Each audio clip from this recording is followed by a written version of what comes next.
वार्तिक प्रश्न को पढ़कर हम समीकरण किस तरह से बना सकते हैं, इसको हम एक कहानी, जो सुनील की कहानी है, उससे समझ सकते हैं आसानी से। सुनील के थैले में कुछ अमरूद हैं। सुनील के थैले में कुछ अमरूद हैं। ये सुनील का थैला है और इसमें कुछ अमरूद है। ये पता नहीं कितने अमरूद हैं, कुछ हैं, तो कुछ को हम x मान लेते हैं। चलिए, लेकिन सुनील के थैले में कुछ अमरूद हैं। फरीद ने उसको 10 अमरूद और दे दिए। फरीद ने उसके थैले में 10 अमरूद और डाल दिए। अब थैले में कितने अमरूद हो गए, या थैले में 22 अमरूद हो जाते हैं। तो ये बताना है आपको कि थैले में कितने अमरूद होंगे। तो ये जो हमने कथन कहा कि सुनील के थैले में कुछ अमरूद हैं, फरीद ने थैले में 10 अमरूद और डाल दिए, थैले में 22 अमरूद हो गए, तो ये एक कथन है और इसको हम गणित के समीकरण के रूप में भी लिख सकते हैं। कैसे, आइए सीखते हैं। मान लीजिए सुनील के थैले में अमरूदों की संख्या है x। मान सकते हैं आप।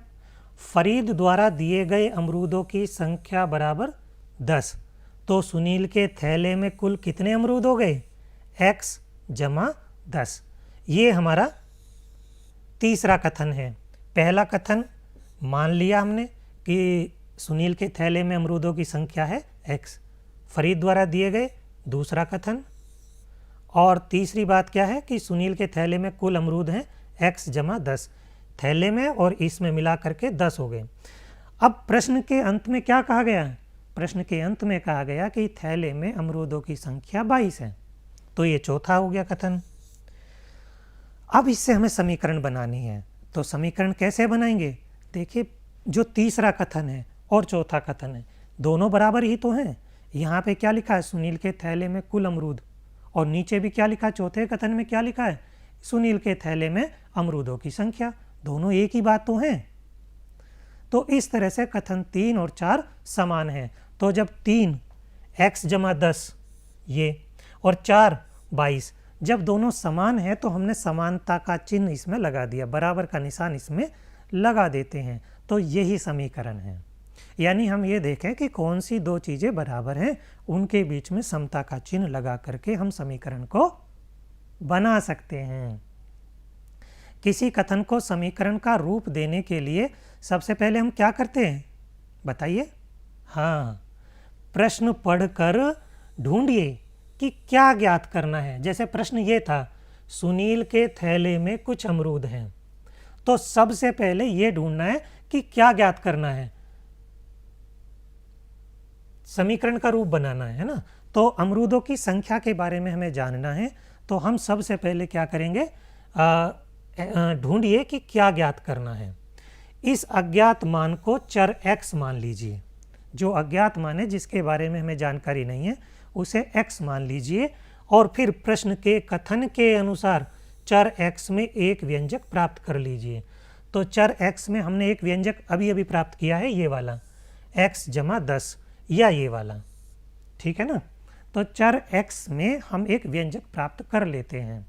फिर दूसरा काम क्या है, प्रश्न को पुनः पढ़ेंगे, चर x से युक्त व्यंजक और ज्ञात राशियों में समानता का संबंध स्थापित करेंगे। जैसे 22 अमरूद बताए गए थे, तो उनमें समानता का चिन्ह लगाएंगे। तो इस प्रकार से ये जो हमने बराबर 22 लिख दिया है यहाँ पे, तो इस तरह से हम दो चीज़ें करेंगे। सबसे पहले हम प्रश्न को पढ़कर ढूंढेंगे कि क्या ज्ञात करना है, और फिर उसमें x में एक व्यंजक प्राप्त कर लेंगे।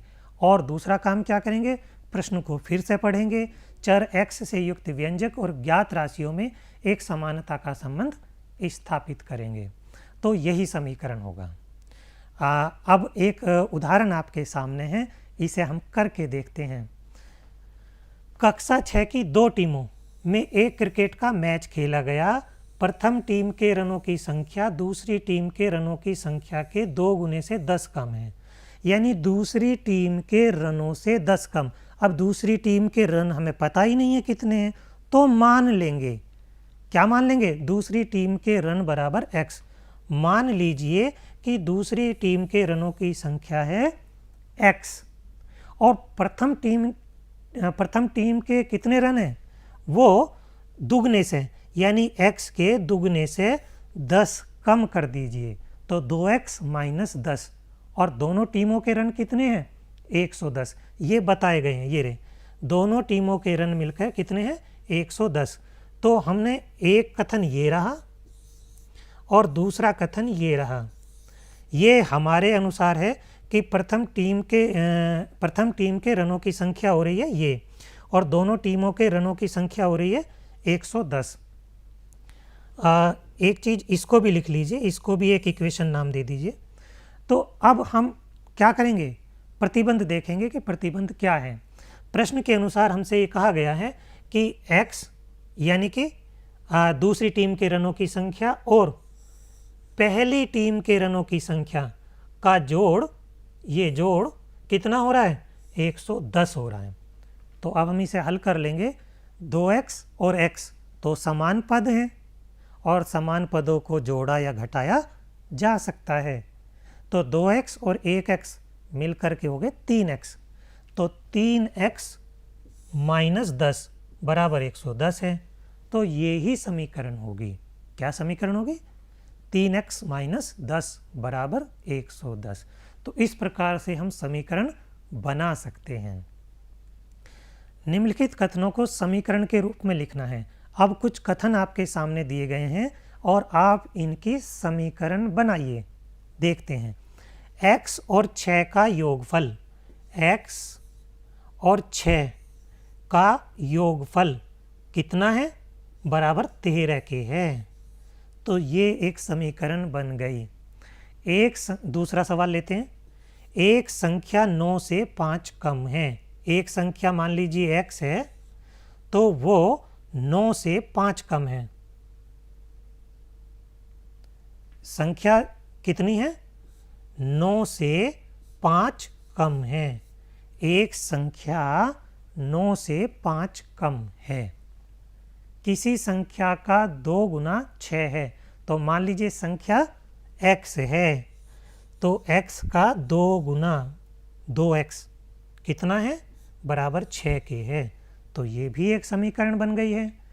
x का 5वां भाग 3 है, तो x बटे 5, 5वां भाग, इसका मतलब बटे 5, वहाँ का मतलब हो गया बटे। तो x बटे 5 बराबर कितना है, 3। इस प्रकार से हम समीकरण के रूप में किसी भी कथन को लिख सकते हैं।